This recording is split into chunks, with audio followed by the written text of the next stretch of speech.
특히나 사회복지 같은 경우는 대면을 해서 단순히 어떤 서비스가 다양한 어떤 정서적인 정신적인 측면까지도 있는 거거든요.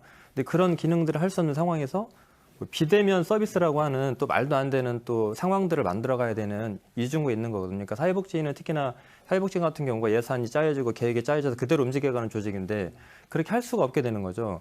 그러다 보니까 이분들이 일을 찾아서 하게 되는데 적은 일을 가지고 또 이렇게 집집마다 현장을 찾아다니면서 전화로 말을 하고 예를 들면 물건을 앞에 놓고 이렇게 그냥 대면하지 않고 가져가게 한다거나 그러니까 일도 많이 늘은 거고요. 이거를 실은 사회복지 조직이나 사회복지사가 감당하기는 너무 어려움이 있는 거고 행정이라든가 지역사회가 함께 이걸 고민하고 풀어가야 되는데 이게 고스란히 사회복지 현장에 있는 그 사회복지사들의 몫이 돼버린 거죠. 온몸으로 받아야 되는 그러니까 현장에서의 스트레스 강도나 그런 어떤 노동 강도가 상당할 걸로 이렇게 예측이 됩니다.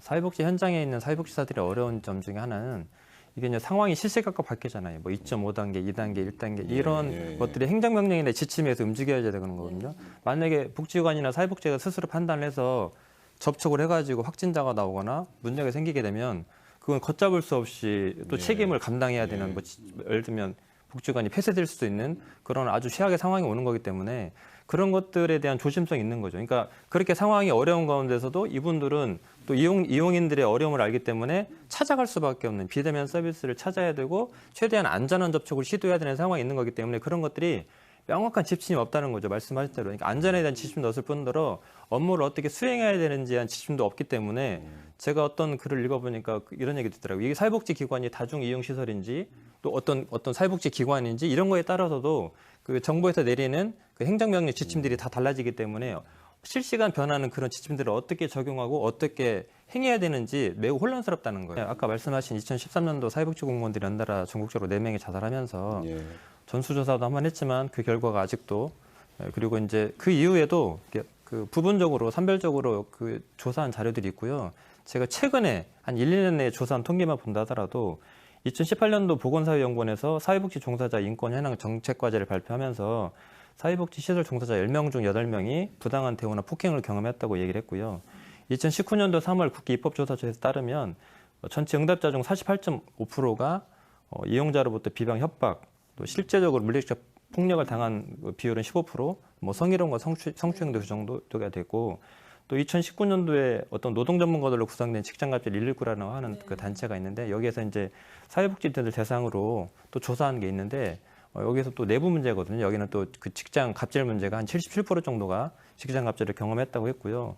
그래서 또 사회복지사 통계연감 작년도 자료에 따르면 최근 1년간 민원인으로부터 폭언과 폭력을 경험한 비율이 거의 50%에 달할 정도로 말씀하신 대로 이미 이렇게 누적되고 이렇게 쌓였던 것들이 이번 기회에 표출된 것 같고요. 또 하나 이제 아까 말씀하신 30대 여성들의 어떤 그 우울감이 극도로 높아진 것 중에 하나가 여러 가지 이유가 있겠지만 일단 기본적으로 사회복지 현장에는 여성들이 많습니다. 민원인들을 현장에서 대해야 되는 분들이 여성들은 약하잖아요. 남성보다 방어 어떤 능력이라든가 이래 대처 능력이 떨어지고 그 폭력을 그대로 대할 수밖에 없고 또 하나 이제 코로나 상황이 발생하면서 30대다 보니까 이제 가정이 있는 분들도 있을 거 아니에요. 양육 문제, 육아 문제를 병행하다 보니까 여기에서 오는 아마 극심한 스트레스가 더했던 것 같아요. 근데 제가 볼 땐 행정에서 이런 문제를 몰랐던 게 아니거든요.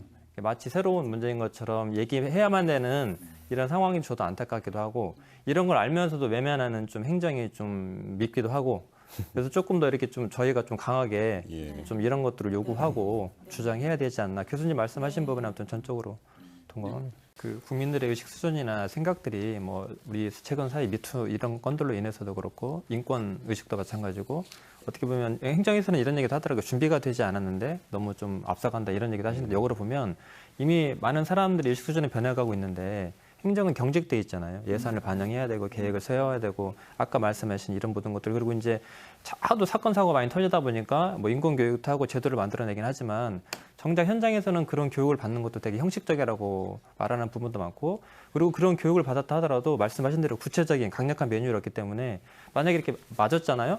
맞아가지고 이거를 내부에도 하소연하고 예를 들어 상태가 심각한 경우에는 행정이나 시에도 알리게 되면 일단 그분들이 잘못했다는 게 아니라 덮으려고 해요. 우리 지역 내에서 참아라, 뭐 이런 문제가 생기면 안 되는 거죠. 언론에 보도되고 시끄러운 것 자체가 괜히 문제가 커지게 되고 해결도 해줄 수 없을 뿐더러 그리고 심지어는 치료비 같은 경우도 본인이 부담해야 그러니까요. 되는 이런 자꾸 상황들이 얘기가 돼서 그런 건데 불거져서 뭔가 해결책을 찾아야 되는 거 아닌가요? 네, 그걸 그러니까 자꾸 이런 덮기보다는. 얘기를 꺼내는 것이 누군가를 잘못됐다라고 지적하려고 하는 게 아니라 우리 앞에 벌어져 있는 이런 문제들에 대해서 솔직하게 터놓고 이런 것들이 어떤 상황인지를 알아야만 대응 방법, 대처 방법도 생각해낼 수 있는데 쉽게 이런 얘기를 꺼내지 못하는 거죠.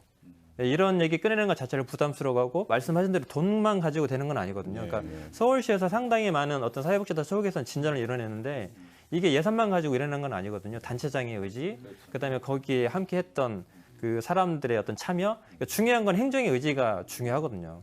이 우울감, 코로나 상황 속에서 발생한 이 우울감이 극히 일부라는 게 더 안타까운 거죠. 말씀하신 대로 그동안에 저희가 실은 제가 이제 하도 오래 저희 전북 지역에도 사회복지관 쪽에 갑질 문제, 여러 가지 뭐 법인 이런 문제들이 터져가지고 기사 같은 전국적인 상황들을 조사해 봤는데 2019년도, 2020년도 되면서 급증했더라고요. 이게 아마 여러 가지 사회 환경의 변화일 수도 있고, 근데 그 와중에 이제 상담이 필요하다고 느꼈던 사회복지사들이 거의 80% 정도 되고요.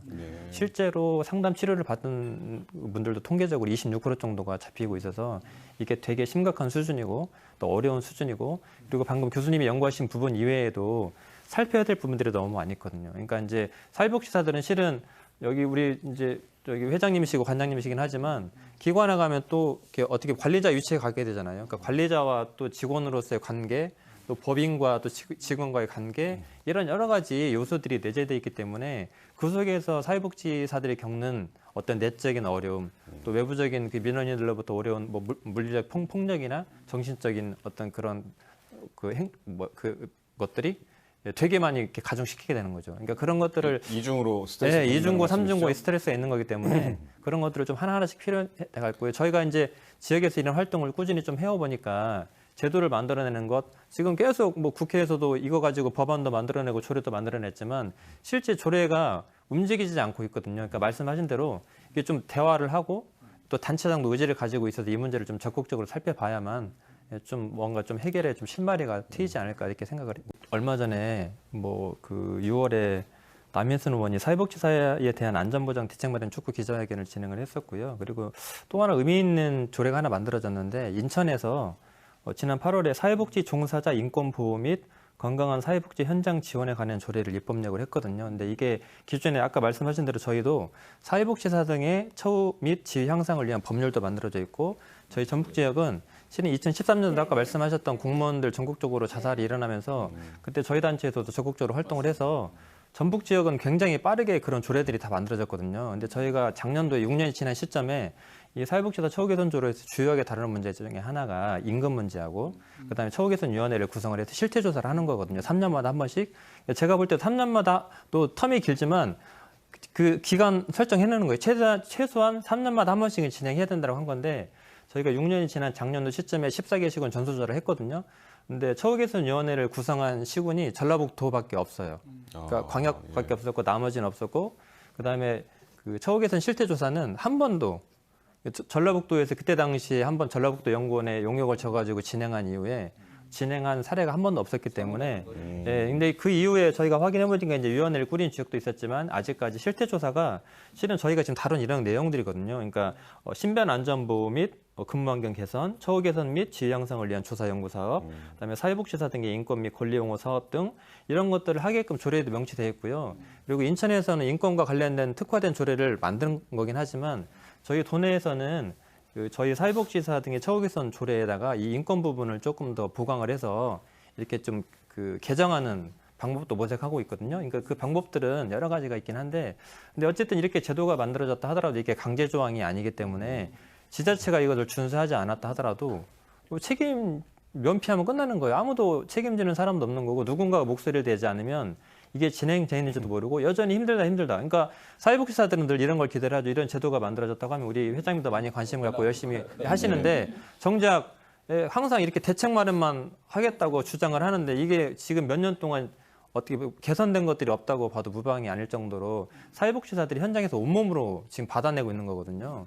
그러니까 이런 것들은 정말 심각하게 인지를 해서 조금 움직여야 되고, 아까 말씀드린 대로 서울시 같은 경우는 상당히 많이 좀 진전된 것들을 이뤄냈어요. 그러니까 당시 제 기억에 2013년도에 똑같이 서울시도 여기 전라북도도 똑같이 움직이고 대응을 하기 시작했는데 서울시에서도 당시에는 예산이 없이 움직였거든요. 근데 거기에는 한 100여 명 정도가 사회복지를 한 10개 분야로 나눠가지고 한 분야당 예를 들면 뭐 노동, 아인, 뭐 외국인 한 20명씩의 그 법인 관계자, 사회복지 현장에 있는 사람들, 사회복지 공무원들, 그러니까 뭐 입으로만 말할 수 있는 사람들이 아니고 현장에서 몸으로 부딪히는 사람들이 모여서 지속적으로 토론하고 회의하고 이 문제를 어떻게 해결할 것인가를 이렇게 그 토론을 했거든요. 근데 그때 그 사람들이 뭐 회비를 받거나 예산이 편성된 것도 아니고 그리고 행정에서 그 역할을 해준 거예요. 행정에서 그 장을 만들어주고 그러니까 그 사람들이 자기 목소리를 내는 것만으로도 그리고 저희가 공무원하고도 얘기를 해보고 사회복지 현장에 있는 사회복지사들하고 얘기를 해보면요. 또 이 갭이 너무 커요. 여기 아까 말씀하신 대로 사회복지 예산이 지금 전라북도 같은 경우도 거의 40% 거의 모든 지자체가 40%에 육박한다고 하는데 전주시에서도 작년에 행정 개편을 하며 조직 개편하면서 70개 과거든요. 70개 과 중에 사회복지과가 2개과밖에 없어요. 그러니까 저희가 논평도 내고 이렇게 해가지고 이제 3개과로 늘리긴 했는데 인근의 익산이나 군산은 4개과가 있거든요. 행정구역도 작고 인구수도 적은데, 그러니까 뭐 계속 사회복지 예산이 늘어서 우리 사회복지 사업을 많이 한다고 하고 있긴 하지만 특히나 그리고 사회복지 인력도 한 9% 정도밖에 되지 않아요. 그러니까 그 많은 업무를 물론 예산 대비 인력이 있어야 된다는 건 아니지만 최소한 이렇게 발빠르게 변하는 거의 복지업무가 말씀하신 대로 태어나서 죽을 때까지 영역인데 거기에 예를 들면 사회복지 인력도 부족할 뿐더러 또 중간 관리자가 많이 부족하다 보니까 그 복지가 되게 전문적인 영역이거든요. 단순히 뭐 돈 나눠주고 시액 이런 게 아닌데 전문적인 영역이기 때문에 단체장도 많은 관심을 가져야 되고요. 서울시가 아까 말씀드린 대로 똑같이 시작했지만 지금 엄청난 이렇게 결과를 이뤄낸 데는 단체장의 여지가 굉장히 중요했고요. 거기에 많은 분들이 모여서 이렇게 함께 토론하고 소통하고 논의했기 때문에 얻어낸 결과이거든요. 지금 뭐 정부기구나 뭐 지자체 이런 데서도 나름대로 열심히 노력한다고는 하지만 저희가 뭐 행정에만 이런 일들을 온전히 감당해라, 뭐 사회복지사만 온전히 감당해 이런 게 아니라 어쨌든 행정이 중심이 돼서 지역에 있는 사회복지사, 지역에 있는 많은 자원들을 연계하는 게 필요한 것 같아요. 말씀하신 대로. 그래서 지금 아까 말씀드린 대로 공무원들이나 사회복지사들이 어떤 이런 코로나 상황에서 움직일 수 없는 부분들이 있거든요. 그런 부분들은 민간에 있는 예를 들면 모임이나 조직들에서 같이 움직여줄 수 있고 또 사회복지사나 복지공무원들이 다 감당할 수 없는 분들은 지역의 많은 자원들이 함께 할 수 있기 때문에 지역의 다양한 조직들이 있잖아요. 거기에다가 예를 들면 한 개 기관을 맡겨서 또 한 사람을 맡겨서 감당하고 케어하게 한다든가 그런 일들은 할 수 있고요. 또 하나 뭐 사회복지 공무원들이나 이런 사람들한테 아니 그 사회복지 공무원뿐만 아니라 예를 들면 기관에 뭐 10,000원씩이라도 후원하게 하고 예를 들면 사회복지사 처우 개선 꼭 예산만 할 것이 아니라 그런 적은 것들을 모아내면서 방법들을 찾아내면 아마 의외로 저희가 할 수 있는 것들이 있을 수 있거든요. 그래서 일단 모여서 대화하고 소통할 수 있는 그런 기구를 만들어내는 게 1차적인 과제인 것 같습니다.